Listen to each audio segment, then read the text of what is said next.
Hello everyone, मेरा नाम है सूरज आनंद और हमारे क्लास में आप सभी का स्वागत है। तो दोस्तों, जिस तरीके से मेरी चीजों को आप लोग पसंद किया करते हैं, उन सभी चीजों के लिए मैं आप लोगों का दिल से शुक्रिया अदा करना चाहता हूं। तो दोस्तों, मेरा नाम है सूरज आनंद और हिस्ट्री का एक्सपर्ट मुझे मानते हैं और आंसर राइटिंग का मास्टर लोग मुझे जानते हैं। और मैं यहां पे आप लोगों का जो डाउट है वह सॉल्व करवाने के लिए आया हूं। सबसे पहला सवाल आप लोगों के मन में यह आता होगा कि सर, भविष्य में बहुत ज्यादा टेंशन है, मुझे चीजें समझ में नहीं आ रही है, क्या होगा क्या नहीं होगा, कुछ भी मेरे दिमाग में नहीं आ रहा है। उसके लिए सिर्फ एक रास्ता मैं बताऊं आप लोगों को, आप हमसे जुड़िए और अपने भविष्य को बेहतर बनाइए, क्योंकि हमारे पास में एक्सपर्ट गाइडेंस की चीजों पर डील करते हैं, आंसर राइटिंग की स्ट्रैटेजीज पे बात करते हैं, एग्जाम के ओरिएंटेड अप्रोच की बात करते हैं और सबसे इंपॉर्टेंट क्या होता है, रिजल्ट भी हमारा आता है। तो जो आपका जो सपना है, आपका जो गोल है, वह आपका पूरा हो जाता है। हिस्ट्री को समझो, आंसर को समझो और सक्सेस को पाओ, यही मेरा मूल मंत्र है। आज आंसर राइटिंग के सेगमेंट में मैं आप लोगों को एक जादू दिखाने वाला हूं, जिस जादू का नाम है the one of the most famous topper हमारे यूपीएससी के, उनका आंसर शीट आपके सामने है। टॉपर किस तरीके से आंसर को लिखता है, सोचता है और फिर बहुत ही ब्रिलियंटली अपने आंसर को प्रेजेंट करता है, वही हम आज देखने वाले हैं। तो उनका सिद्धांत होता है कि हम कम लिखेंगे, हम बहुत प्रिसाइज वे में लिखेंगे और हम ब्रिलियंट प्रेजेंटेशन का यूज करेंगे। जिस तरीके से यह सवाल है 10 नंबर का, जिस सवाल में discuss the cultural contribution of the Gupta age, to what extent do they reflect a synthesis of indigenous tradition and the external influence. तो पेपर को देखने के बाद में हमें कुछ इस तरीके से समझ में आया कि राइटिंग बहुत ज्यादा जबरदस्त है, यानी प्रेजेंटेशन बहुत ज्यादा उम्दा लेवल का प्रेजेंटेशन है। फिर उसके बाद में हमने क्या देखा कि इंट्रोडक्शन को लिखा गया है, बॉडी को लिखा गया है और सबसे बेहतरीन कंक्लूजन को इसमें लिखा गया है। तभी जो नंबर है वह 10 आउट ऑफ 10 दिया है, क्योंकि इन्होंने की पॉइंट पर चर्चा की है। गुप्ता एज की अगर बात करूं तो 4th से 6th सेंचुरी सीई, रूट्स की बात करूं तो वैदिक, पौराणिक, बुद्धिज्म, जैनिज्म ट्रेडिशन को भी लिखा है। इंट्रोडक्शन में गुप्ता एज को गोल्डन एज क्यों कहा जाता है उसको बताया गया है।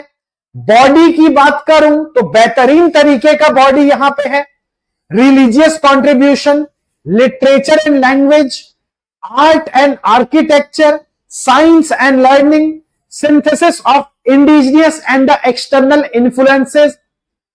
तो सबसे अच्छी बात क्या है, एक होलिस्टिक कल्चरल यहां पे बताया गया है, जो कि एक बेहतरीन इंपैक्ट इस सवाल के जवाब को बना रहा है। तो दोस्तों, आप सभी के सामने यह बेहतरीन उत्तर है और जिस तरीके से अगर आप पढ़ सकते हैं तो बिल्कुल पढ़िएगा। Gupta age is rightly regarded as the golden age of Indian history because of its unparalleled cultural. जिस तरीके से लिखा गया है इंट्रोडक्शन, मेरे द्वारा चीजें बताई जाती हैं कि इंट्रोडक्शन को 2 से 3 लैंग्वेज, 2 से 3 सेंटेंस में ही लिखना है। उसके बाद में हमें बॉडी की शुरुआत कर देनी है, क्योंकि बॉडी बहुत ज्यादा इंपॉर्टेंट है। उसमें लिटरेचर पर, भाषा पर चर्चा की गई है। मेघदूत का जो रिफ्लेक्ट है वह भी दिखाया गया है। संस्कृत किस तरीके से यूज होता है, बेहतरीन चीज यहां पर दिखी गई है। Art and architecture, Gupta art को एक क्लासिकल और एक आइडियलिस्टिक चीज बताई गई है। सारनाथ के बारे में चर्चा है, जो बुद्ध की प्रतिमा सारनाथ में है। उसके बाद में देवघर की चीजों को, अजंता पेंटिंग का जो मास्टरपीसेस है उस पर बात की गई है। साइंस की चीजों को बताया गया है कि किस तरीके से विद्वान जो है उनका जिक्र यहां पे है। आर्यभट्ट की चर्चा हो गई, ब्रह्मगुप्त की चर्चा हो गई, जीरो का कॉन्सेप्ट, डेसिमल सिस्टम, जो कि इस आंसर को बहुत ही बेहतरीन बनाता है।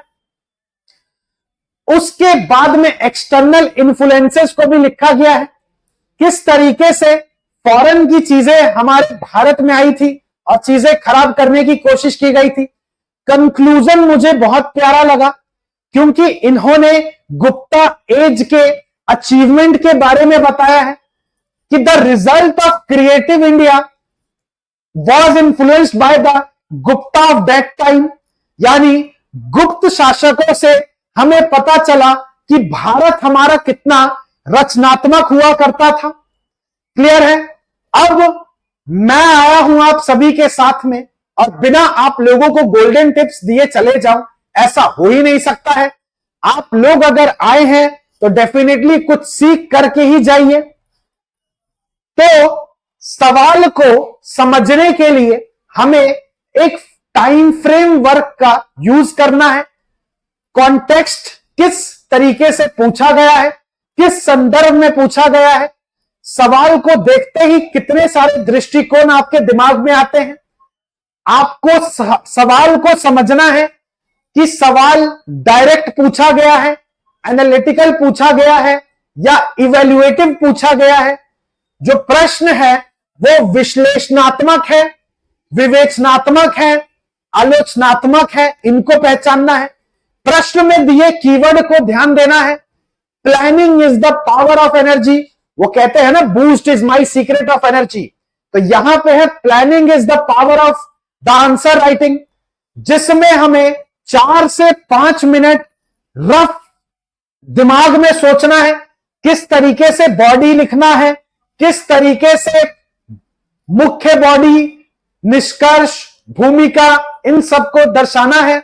कंटेंट इज द किंग, यानी सामग्री समृद्ध और प्रामाणिक होने चाहिए।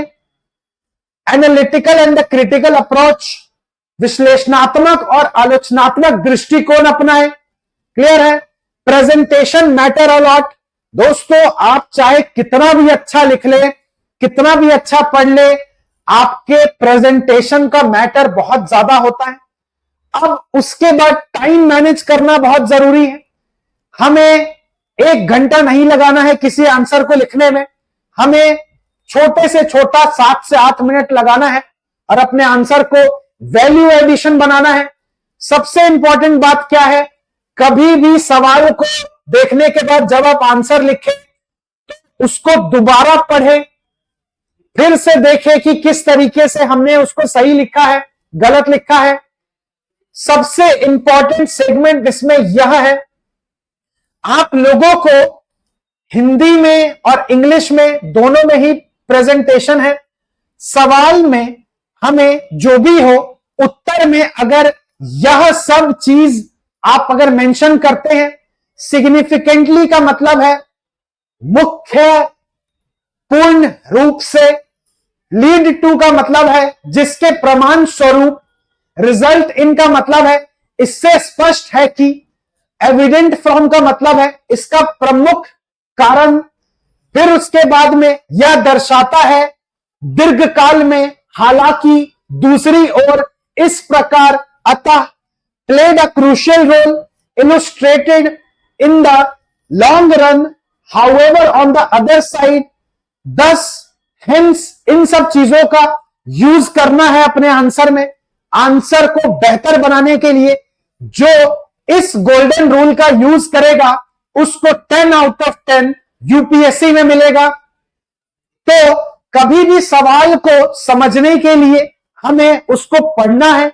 एक बार नहीं आता है समझ में, 2 बार पढ़िए, 3 बार पढ़िए, दिमाग में बिठा लीजिए कि आंसर को किस तरीके से आपको लिखना है। फिर उसके बाद में हमें एक बैलेंस्ड फॉर्म बनाना है और present like a scholar not like a student. आप एक विद्वान की तरह खुद को बनाइए, खुद को बताइए, और वह कौन बताएगा? आपका आंसर बताएगा। जितने टाइम आपने एक सवाल में बचाया है लिखने में, उस टाइम को यूज करिए रिवाइज करने में। यही सारी चीजें, यही सारी स्ट्रैटेजीज आपको 10 आउट ऑफ 10 आपके आंसर पेपर में दिलवा सकता है।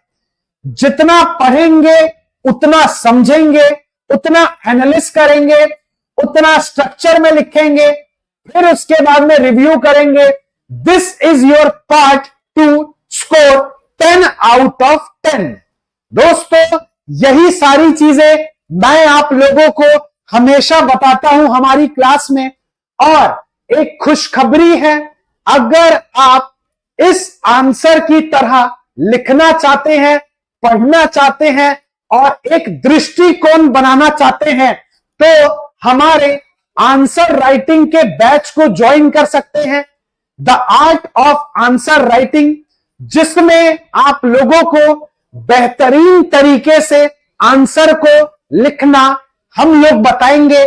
मात्र 5,000 रुपए दे करके आप अपने आंसर को बेहतरीन बना सकते हैं।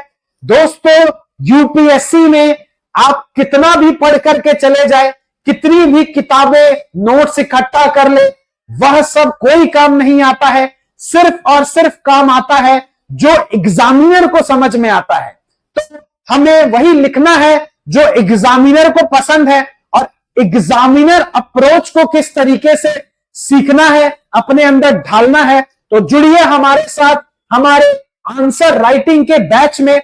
दिए गए नंबर पे कॉल करें 8285894079। इस बैच को 17 तारीख से शुरू करवाया जा रहा है। मात्र 100 स्टूडेंट के लिए यह अवेलेबल है, नहीं तो बाद में प्राइस बढ़ जाएगा तो आप फिर बाद में रिग्रेट करेंगे। तो मेरे जितने प्यारे स्टूडेंट हैं, जिनको मेरे पे विश्वास है, मेरी क्रिएटिविटी पे विश्वास है, तो डेफिनेटली इस कोर्स का हिस्सा बनिए और अपने पढ़ाई को, अपने लिखने की चीजों को बेहतरीन तरीके से आगे बढ़ाइए। तो दोस्तों, यह था हमारा लेक्चर, हमारी चीजें, और एक बार फिर से मैं आप सभी के सामने आ गया हूं। मैं हूं सूरज आनंद, आप लोगों के लिए एक बार फिर बेहतरीन कोर्स लेकर के, जिसका नाम है आंसर राइटिंग। और ऑप्शनल में अगर आप लोगों को दिक्कत है, अगर ऑप्शनल में आप लोगों को दिक्कत है, तो ऑप्शनल की चीजों को आप हिस्ट्री में बदल सकते हैं। हिस्ट्री ऑप्शनल मेरे द्वारा, क्योंकि मेरे द्वारा जितने बैचेस हैं उन सब में बच्चों को काफी ज्यादा मजा आ रहा है।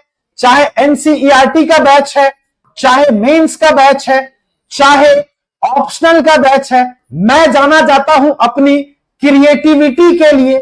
जितना ज्यादा रचनात्मक होकर के मैं हिस्ट्री को हाई स्टोरी करके पढ़ाता हूं, यही आप लोगों को एग्जाम में जीत का एक कारण बन जाता है।